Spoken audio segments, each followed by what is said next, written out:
नमस्कार, चुनाव से जुड़ा कैपिटल टीवी का खास शो स्टेट्स ऑफ वॉर देख रहे हैं आप। मैं हूं आपके साथ पूजा।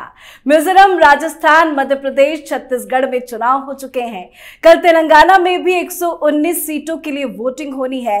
कांग्रेस और बीजेपी के तमाम बड़े नेताओं ने ताबड़तोड़ प्रचार किया।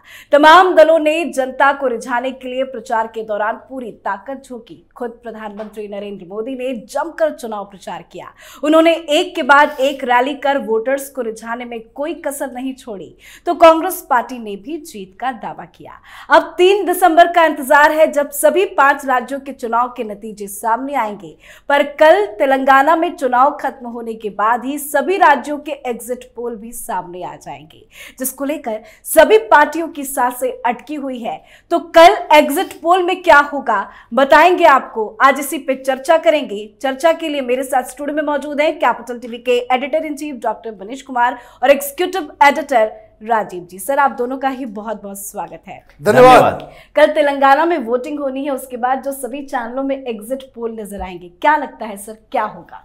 देखिए, एक तो एग्जिट पोल जो होता है उसको अगर जांचना और समझना हो, अगर पॉलिटिकल पार्टीज के व्यवहार से कुछ कंक्लूजन ड्रॉ करना हो, तो ये साफ साफ दिख रहा है कि कांग्रेस पार्टी बहुत ही ज्यादा अंडर प्रेशर है जी। रिकॉर्डिंग से पहले मैं टीवी चैनल पे डिबेट देख रहा था। जिस हिसाब से जो कांग्रेस के प्रवक्ता एग्रेसिव नजर आ रहे हैं, एग्रेसिव किस तरीके से, कॉन्फिडेंस वाला नहीं, खीज वाली जी, गाली गलौज करना, मतलब योर नैरेटिव इज फेलिंग, वो साफ साफ दिख रहा है। कल इस वक्त हम लोग एग्जिट पोल में क्या क्या आया वो बातचीत कर रहे होंगे, बिल्कुल। लेकिन एक बात मैं बता दूं, एक गट फीलिंग, जिस तरीके से वोटिंग हुई है, जिस तरीके से चुनाव हुआ है, जिस हिसाब से कैंपेनिंग की गई है, मेरे इस बात को आप नोट करके रख लें। कल शाम में जो एग्जिट पोल बताया जाएगा उसमें बहुत सारी त्रुटियां होंगी, बहुत जगह इनसे चूक भी होगी। क्यों चूक होगी उसको समझना जरूरी है। दरअसल भारतीय जनता पार्टी एक अजीबोगरीब कैंपेन और एक साइलेंट वोटर्स का एक क्लास इसने क्रिएट कर दिया है। वो कौन है जो एग्जिट पोल में या सर्वे में वो नजर नहीं आते? जो पिछली बार हुआ था 2019 में, सारे लोगों के एग्जिट पोल भी ये बता रहे थे कि 220-225 बीजेपी अकेले बहुमत नहीं लाएगी। एग्जिट पोल, सर्वे वाले तो कर ही रहे थे, एग्जिट पोल ने भी यही कहा था। लेकिन जब रिजल्ट आया तो 300 पार। अब ऐसा क्यों होता है? ये एग्जिट पोल होता कैसे है? बहुत लोगों को लगता है भाई करते कैसे हैं, क्या करते हैं। तो वोटर्स जो वोट देकर के निकलते हैं, उनको ये रिसर्च करने वाले, जो सर्वे करने वाले लोग, उनसे कई सारे फॉर्म्स भरवाते हैं और फॉर्म भरने के बाद वो तय कर देते हैं, वो व्हाट्सएप पे ही आजकल भेज दिया जाता है और एक जगह उससे कंपाइल किया जाता है। और ये जो साइलेंट वोटर्स हैं, ये गरीब है, महिलाएं हैं, ये आगे नहीं आती। कोई पूछने के लिए भी जाएगा, कोई बात करने जाएगा तो भाग जाएंगे। एग्जिट पोल किसको कैप्चर करता है? अर्बन को कैप्चर करता है, वो यूथ को कैप्चर करता है, वो पढ़े लिखे लोगों को कैप्चर करता है। तो ये एक त्रुटि होती है। अब कल क्या रिजल्ट आता है उस पर हम लोग बातचीत करेंगे, लेकिन एग्जिट पोल को मैंने आप ये देखिए, पिछले 10-15 इलेक्शंस में और खास करके 2014 के चुनाव, उसके पहले वाले और उसके बाद से लगातार जो सर्वे रिपोर्ट्स होती है, जो एग्जिट पोल होता है, वो रिजल्ट के आसपास भी नहीं हो। जी बिल्कुल। तो क्या राजीव सर, एग्जिट पोल को क्या एग्जैक्ट पोल माना जा सकता है? देखिए, तो नहीं माना जा सकता, क्योंकि एग्जिट पोल कभी भी एग्जैक्ट पोल हो ही नहीं सकता। लेकिन ये लोग जो घूम घूम कर इकट्ठा करते हैं आंकड़े, जिसकी चर्चा पहले डॉक्टर साहब ने की कि कैसे कैसे एग्जिट पोल होता है, लेकिन अभी जो वर्तमान स्थिति है 5 राज्यों में चुनाव, जो स्थितियां देखने को मिली और जिसके आधार पर अनुमान लगाए जा रहे थे कि भारतीय जनता पार्टी मध्य प्रदेश में थोड़ा बैकफुट पर है। क्यों? क्योंकि पिछली बार के चुनाव में मध्य प्रदेश में भारतीय जनता पार्टी कांग्रेस से पीछे रह गई थी।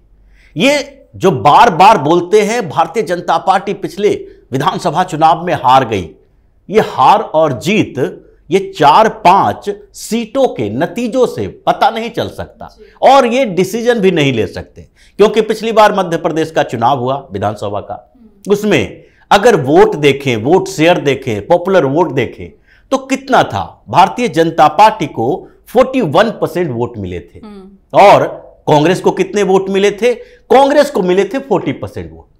मतलब वोट भी ज्यादा भारतीय जनता पार्टी का और 5 सीटों का अंतर, 109 भाजपा को और 114 कांग्रेस पार्टी को। अब उस समय के बाद स्थितियां कितनी बदली। एक पूरा का पूरा रीजन ग्वालियर क्षेत्र, जहां पर सिंधिया कांग्रेस छोड़कर भारतीय जनता पार्टी में आए, उनके साथ 19 एमएलए आए। अब ये पूरा का पूरा क्षेत्र, वहां के एमएलए क्या ये जानते नहीं हैं कि हम कांग्रेस छोड़कर सिंधिया के साथ जा रहे हैं? क्यों जा रहे हैं? क्योंकि ज्योतिरादित्य सिंधिया को वहां के लोग पसंद करते हैं, लगातार जीत दिलाते हैं, उनके भरोसेमंद लोग हैं। वो जानते हैं कांग्रेस नहीं, भारतीय जनता पार्टी में जाएंगे तो वो ज्यादा बड़ी मार्जिन से हमारी जीत होगी। दूसरी बात, ये जो लगातार शिवराज सिंह चौहान को लेकर चलती रही, वो भी एक बड़ी वजह रही है कि शिवराज सिंह चौहान को इस बार सीएम का उम्मीदवार नहीं बनाया गया, लेकिन उससे ज्यादा प्रभावित शिवराज सिंह चौहान ने भारतीय जनता पार्टी के सपोर्टर और जो कंफ्यूज वोटर थे, जिनके मन में यह चल रहा था कि इस बार भाजपा को नहीं कांग्रेस को दे देते हैं, उनके मन में इन्होंने प्रभाव डाला है। राजस्थान और छत्तीसगढ़ का चुनाव अलग था।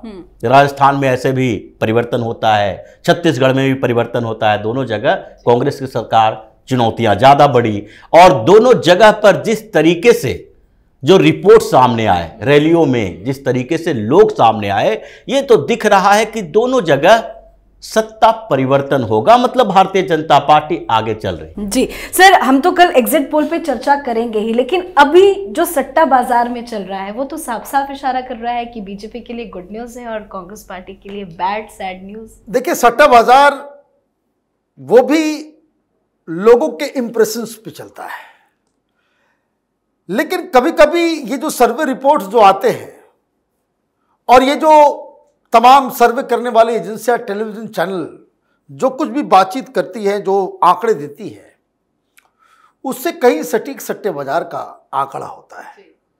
इसको समझना जरूरी है, क्योंकि यहां पे कोई स्टेक नहीं, लोग पैसे लगाते हैं। पैसा कहां लगाएंगे लोग? जहां लोग श्योर होते हैं। और इसकी जानकारी कॉन्स्टिट्यूशन वाइज जो है, अलग अलग कॉन्स्टिट्यूंसी, अलग अलग ब्लॉक स्तर तक का वो लोग पल्स जो है वो जानने और समझने की कोशिश करता है।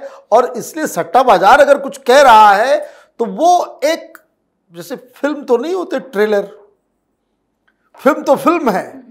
रिजल्ट तो तभी आएगा जब डीएम उस कंस्टिट्यूएंसी में जो काउंटिंग जो हो रही है वो ये बताएगा कि भाई फलां आदमी जीत गया। उसके पहले सब क्या है?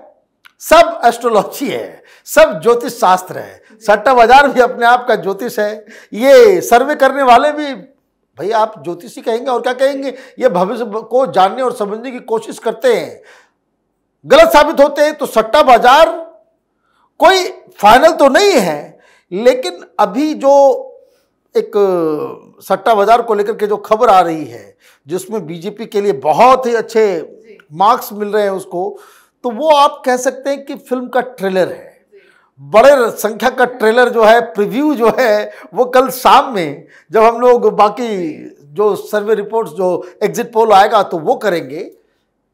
लेकिन एक बात तो है, कांग्रेस पार्टी ने अपने हाथ से अपने पैर पे कुल्हाड़ी मारा है। बड़ी आसानी से ये लोग अगर अक्लमंदी से मेहनत करते, अगर नैरेटिव ठीक रखते अपना, तो ये एक टर्न अराउंड हो सकता था कांग्रेस पार्टी के लिए। लेकिन अब ये टर्न अराउंड है नहीं। कारण आप लोगों ने भी डिस्कस किया होगा, राहुल गांधी तो जा रहे हैं विदेश, भाई विदेश क्यों जा रहे हो? आप कमांडर इन चीफ है, रिजल्ट के बाद आप विदेश चले जाओगे? भाई कम से कम ये तो इतनी मेहनत की, थोड़ा रेस्ट तो बनता है। अरे भाई रेस्ट ही कीजिए, फिर आपके लिए राजनीति नहीं है यहाँ पे। आप देखिए उससे ज़्यादा रैलियाँ अमित शाह ने की और आज अमित शाह जो है बंगाल में थे।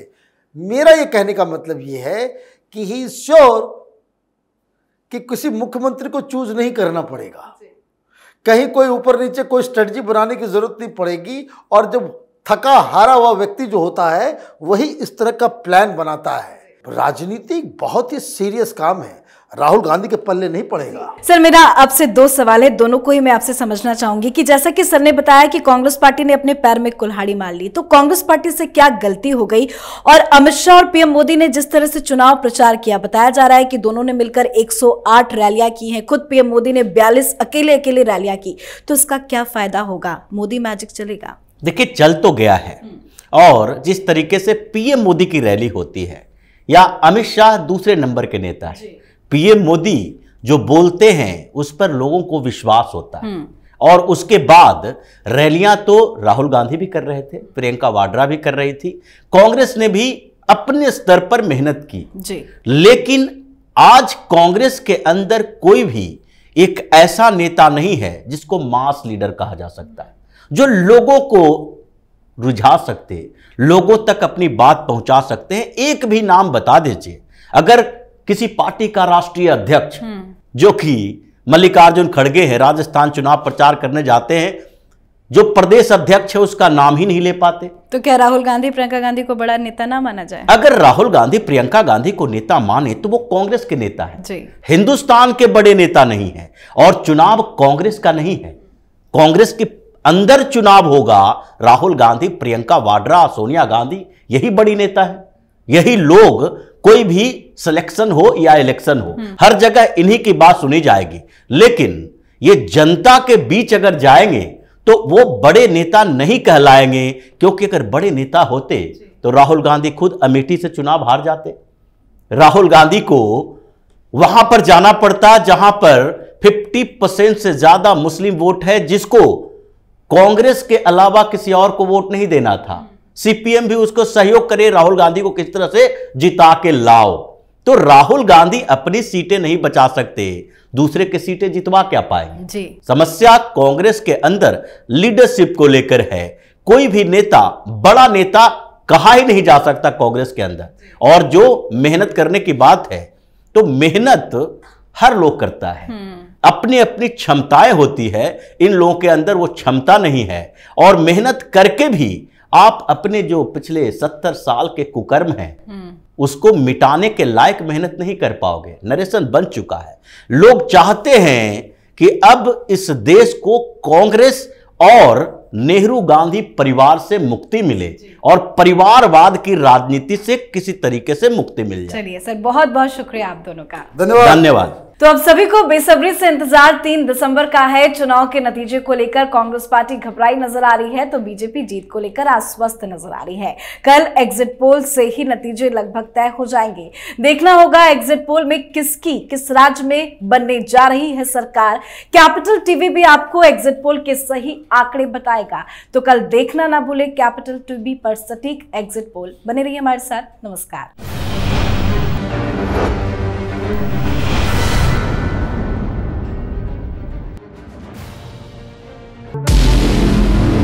हमारे व्रत, हमारी परीक्षा, लक्ष्य तक पहुंचने की हमारी संयमित प्रतीक्षा।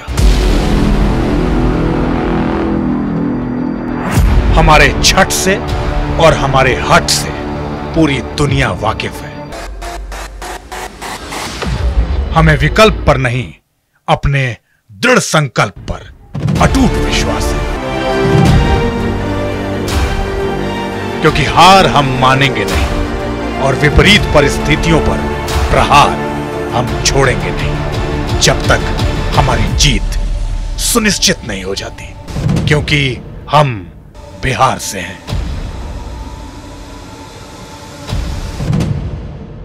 कैपिटल टीवी पर मैं अमित प्रकाश लेकर आ रहा हूं बिहार पर एक ब्रांड न्यू स्पेशल शो, हम बिहार से हैं।